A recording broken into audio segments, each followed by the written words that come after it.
In 1975, the American Medical Association recognized emergency medicine as a separate specialty.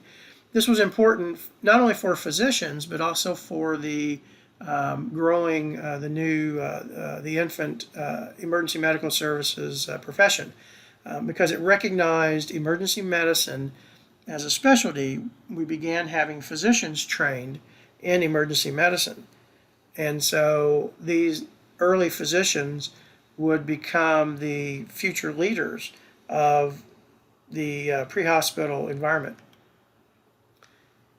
In 1977, the first Department of Transportation National Standard Curriculum was published, based largely on the work of Dr. Nancy Caroline. She was a young physician who took an interest in pre-hospital medicine and did a lot of work on the East Coast and later in different countries. In 1977, NHTSA creates the Star of Life as the symbol of pre-hospital care. And each of the points on the star, everything in the star and on the star, has a specific meaning. So you'll notice right in the center, you have what's called the rod of Asclepius, which is an ancient Greek symbol of healing. Physicians have used this for many, many centuries. And we'll go around the star and look at these very briefly. The things that had been proposed for this new profession. At the top, we see early detection, number one. As we move around to the right, we see early reporting, early response, number three, number four, on-scene care, number five, care in transit, number six, transfer to definitive care.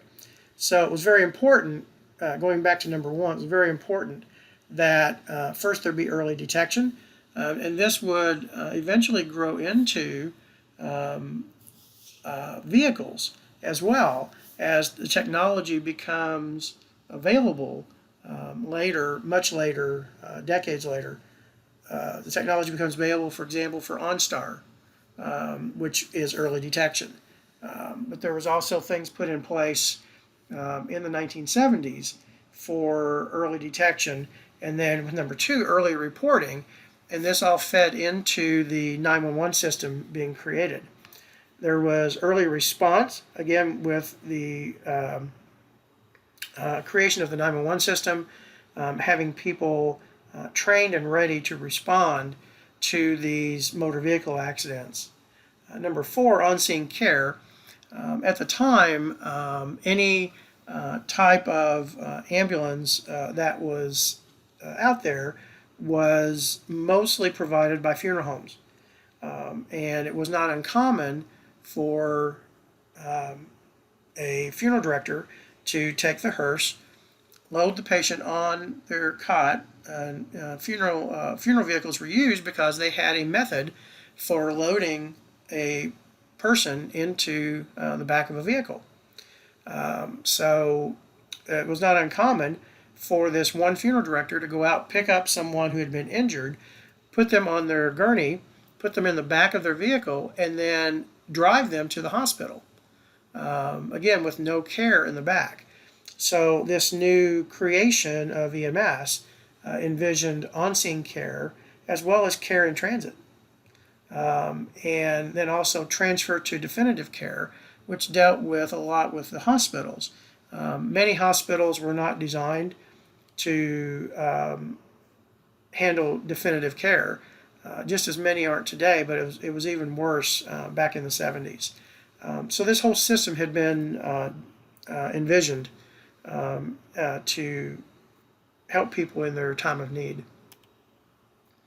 In 1978, the first National Registry Paramedic exam was given. And throughout the 70s, EMS flourished because of the EMS Systems Act of 1973. There was a lot of federal money flowing into the states and into various places to do research, to create and buy equipment, to train people. However, in 1981, that changed. In 1981, Congress passed and President Reagan signed the Omnibus Budget Reconciliation Act of 1971. This eliminated all EMS specific funding.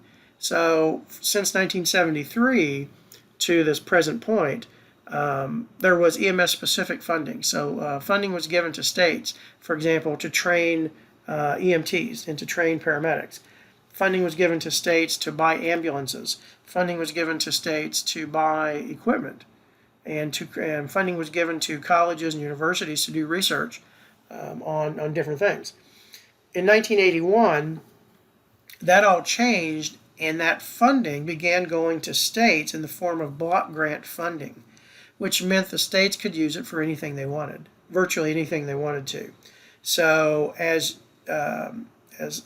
states have lots of priorities with roads and bridges and healthcare and those sorts of things. EMS basically was forgotten, and so the money began to go away in the early 1980s, and that continued. Some would argue it continues to today. It actually continued through most of the 1990s, and a lot of good that had been done in the 1970s was actually lost. Today EMS funding is somewhat different, but there still is not the amount of funding today that the equivalent of what was provided in the 1970s. But it is better than it was in the 80s and 90s. In 1988, NHTSA created the EMS Technical Assistant Program. This was a voluntary assessment program for states. Indiana has done this several times. It comes at a cost to the states, so they don't do it often because there is quite a cost. But Indiana did this just a few years ago, the last time, and it set out 10 essential elements of EMS systems. And so what NHTSA will do in their technical assistant program will do is they will come in to the state agency and look at how they run EMS, look at how EMS functions in their state based on these principles and these elements, and then give them a report as to things they're doing well, things they need to have improvement on. And because they're dealing with states, most of these things deal with legislation. Many of them deal with legislation. So change sometimes takes years because you're dealing with the political process. So these 10 elements that NHTSA looks at in their technical assessment program are regulation and policy, resource management, human resources and training, transportation, facilities, communication, public information and education, medical direction, trauma systems, and evaluation. So a few years ago when Indiana had NHTSA in to do this assessment program, basically Indiana's program came out pretty good, but some things that we have seen through the legislative process and the agency rules and such that we're seeing today are coming to fruition simply because they had this technical assessment program, and they're in the process of improving some things, especially medical direction, training, and those sorts of things. In 1993, NHTSA created a uniform pre-hospital data set. This was the first time at the national level that pre-hospital data was being thought about and being created. In 1996, NHTSA created the EMS Agenda for the Future. Actually, this was a NHTSA contract that went to a group of stakeholders. And there was a lot of stakeholders from EMS professionals, hospitals, physicians groups, and these sorts of things. And so their vision for this, this was actually the EMS Agenda for the Future is a vision document. So it's not giving specifics. It's like taking a 20,000 foot view of things and looking at what EMS would be in the future. And their goal with this is looking 10 years out in the future. And their vision statement that they came up with is here. And it says, emergency medical services of the future will be community-based health management that is fully integrated with the overall healthcare system. It will have the ability to identify and modify illness and injury risks, provide acute illness and injury care and follow-up, and contribute to treatment of chronic conditions and community health monitoring. This new entity will be developed from redistribution of existing healthcare resources and will be integrated with other healthcare providers and public health and public safety agencies. It will improve community health and result in more appropriate use of acute healthcare resources.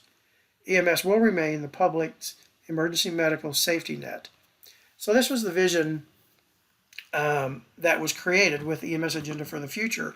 And for those of you that don't remember 1996 or have trouble remembering maybe what was going on, in the early 90s, just before this, it had been proposed, with healthcare changes to our total healthcare system.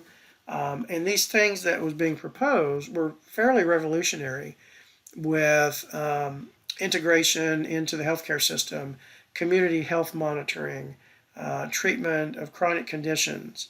That was all brand new to EMS. And the group of people that created this were extremely well-versed visionaries. In 1996, the EMS Agenda for the Future was written, and they created 14 attributes of EMS, and you see those here. Integration of health services, EMS research, legislation and regulation, system finance, human resources, medical direction, education systems, public education, prevention, public access, communication systems, clinical care, and information systems and evaluation. So since 1966, 30 years prior, and the white paper, many of these things were discussed in the white paper, and lots of improvements had been made in that 30 years. However, not everything had been accomplished. So these 14 attributes took EMS where it was at and looking at the future of where EMS was expected to be 10 years down the road. In 2000, NHTSA wrote the EMS Education Agenda for the Future, a systems approach. This is digging deeper. Like I mentioned, the EMS Agenda for the Future was like a 20,000-foot view. And then with each of these successive documents, they come down and look and get more specific. So this was looking at education of EMS personnel and using and having an entire healthcare system approach. In 2002, they wrote the Trauma System Agenda for the Future and the National EMS Research Agenda, again, dealing with trauma systems, dealing with research. In 2005, Congress created the Federal Interagency Committee on EMS. This was important, and this is largely unseen, but it's still very active today and very important. Because it's a federal a federal committee, most of us do not see this on a regular basis. However, lots of things come out of this committee. This is where different federal agencies meet and talk about the integration of EMS into their various agencies. So you have healthcare, you have the legislative process, you have NHTSA with EMS, and all these various federal agencies meet periodically throughout the year to discuss within their own little realm to discuss EMS. In 2005, the National EMS Core Content was created, and I'm going to move down through these very quickly. In 2007, the National EMS Scope of Practice Model was created. This defined the 4 levels as we know them today, EMR, EMT, Advanced EMT, and Paramedic, and what each of them could do. And one thing to keep in mind is that these national documents are not requirements for the states. Each state has the ability, as an autonomous state, to create their own EMS system and their own scope of practice. But these are guidelines that states can use and hopefully to adopt to be able to create their own EMS system.